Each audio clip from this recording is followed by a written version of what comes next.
Never in my wildest dreams did I think my first major assignment would lead to my death.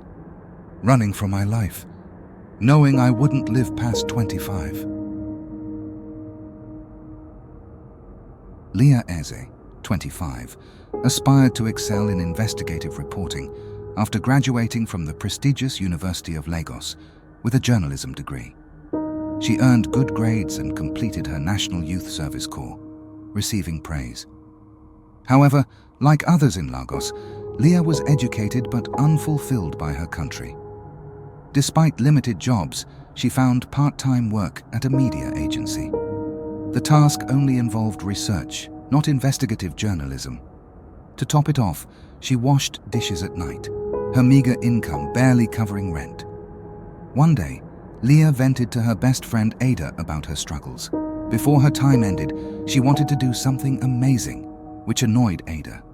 Ada reminded her to never speak like that again, as she had greatly impacted people's lives regardless of a degree and a powerful job. She reminded Leah to stay faithful despite frustration. One morning, Leah decided to walk through the crowded local market when a woman held up a jar of herbal. The lady told Leah the ingredients were for protection, health, and spiritual well-being. At first, Leah declined, citing financial reasons, but the woman insisted it was a gift and told her to always remember this. Across town, Leah's uncle, Chike Nwosu, rubbed his temples as he watched the news in his office. On the screen was footage of the Ajakuta Brotherhood, a militant group known for attacking villages, towns, and cities while abducting schoolgirls for ransom. Chike founded TrueView Media in Lagos, and the business was booming. But his age and health prevented him from doing fieldwork, and his staff were overworked, had families, or were risk-averse. However, Chike knew he needed to cover the destruction that Ajakuta Brotherhood caused. But who would take the job? Then it struck him: Leah. Later that evening, he called Leah. He asked to meet at the market the next day to discuss something. The weight in his voice made her hesitate for a moment, given that, as a child, those words had serious meaning when he told her that. But then, Leah talked for a bit and told him she was happy to meet him the next day. Later that night, as she laid on her bed, she tried to distract herself by scrolling through her cell phone, but her mind wasn't there. The next day, Leah and her uncle met. He quickly asked her to join his company as a trusted young field journalist. Leah wanted to contain her excitement, but as she talked excessively, her uncle recognized that her mood was a mixture of anxiety and happiness. He asked her to come to his office the next day as they embraced. The following morning, she sat at her new desk, practicing how she might interview someone and the best smile to give onlookers.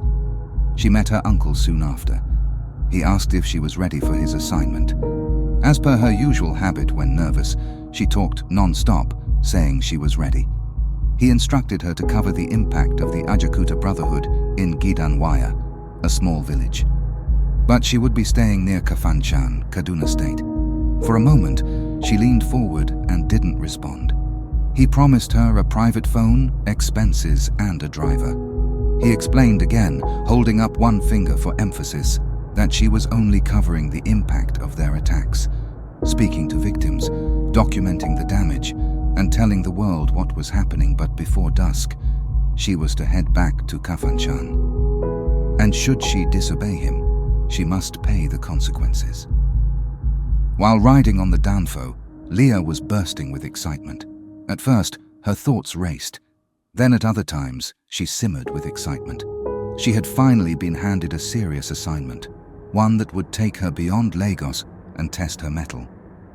As the sun set, Chike pondered his choice. He had previously sent journalists into the field. He built a risky career on revealing the truth. But this time could be different. One misstep on her part would lead her right into Ajakuta Brotherhood's savage zone.